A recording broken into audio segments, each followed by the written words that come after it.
Reclaiming the roots. Why I look to the stars to protect the sacred identity of the land. Is mythology not just a collection of stories, but a body of knowledge for living?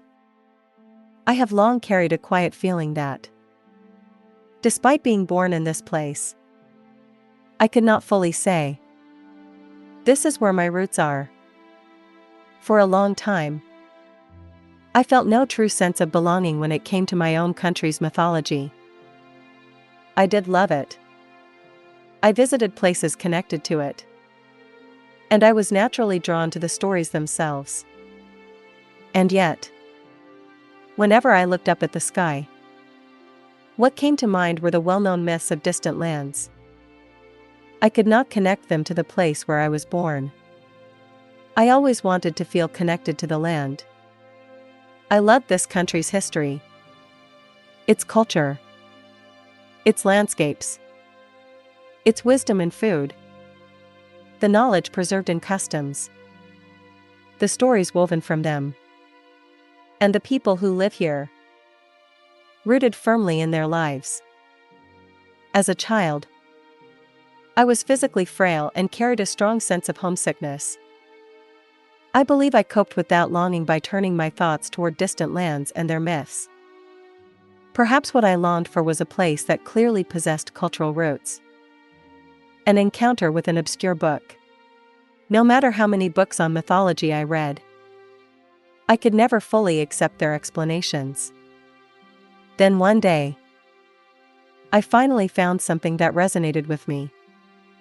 It was a book that interpreted mythology through astronomy. I found it in a bookstore. It was by no means widely known. The author, a former schoolteacher, approached mythology through mathematics and astronomy, arguing that ancient people would never have built monuments based on imprecise calculations, that their designs must have been astronomically and mathematically exact. I was captivated. I immediately bought a star chart and hung it in my room. And then, something began to emerge. The figures of the gods described in myth appeared, exactly in the scenes where they were said to exist. I tested this again and again. When it matters, I can be persistent. Is that really true? Or am I mistaken? I kept questioning myself, cross-referencing architecture, history, world history, and ancient poetry, until I could finally say, it must be so. Ley lines and calendars. It is already known that the placement of temples is related to the sun. What are often called ley lines were not mystical, they functioned as calendars. Archaeological findings even reveal wordplay based on division.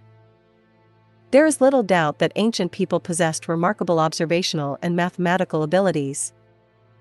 Food, the body, and the mind. At one point, I worked in the field of psychology. There, I learned that seasons, diet, and nutrition all influence the human mind. Human struggles and virtues, too, have not changed greatly since ancient times. 10 years after encountering that book, through my own trial and error grounded in astronomy, and by layering in the characteristics of land, seasons, and history where myths were told, I arrived at a realization.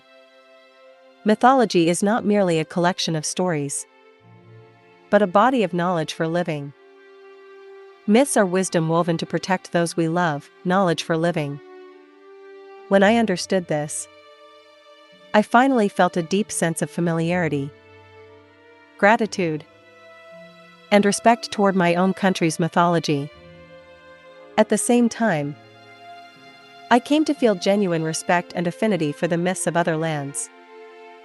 I had gained a sense of rootedness while still holding respect for others. On the nature of gods. We may unconsciously imagine gods as distant, absolute beings. But when we follow the context of mythology, we find the opposite.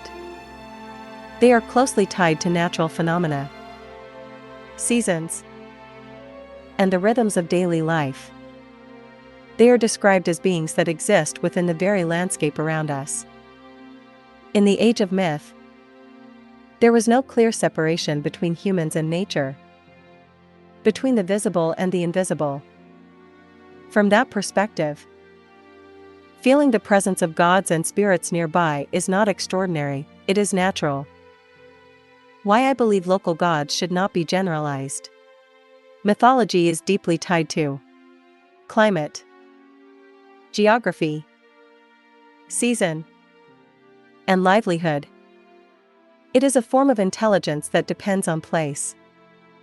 There are shared structures: sun, death, life, fertility.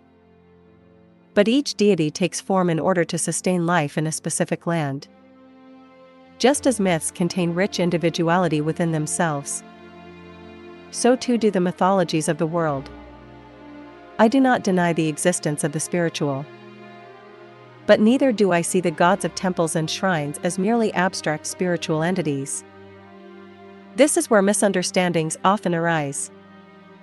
Sometimes, the same constellation is explained using different cultural names for gods.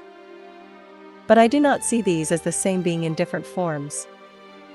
Gods, spirits, and even what are called yokai are born from their respective lands.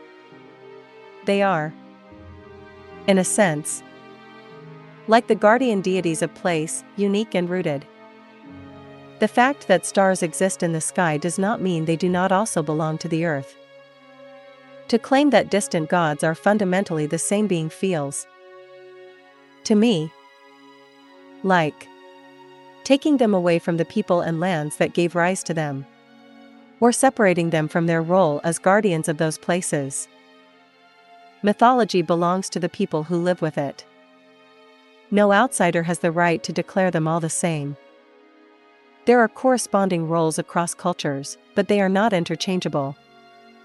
Each exists with its own land, its own story. In closing, this work is not meant to make anyone believe anything. It is a way to understand the intelligence beneath your own feet, and to live your life as your own.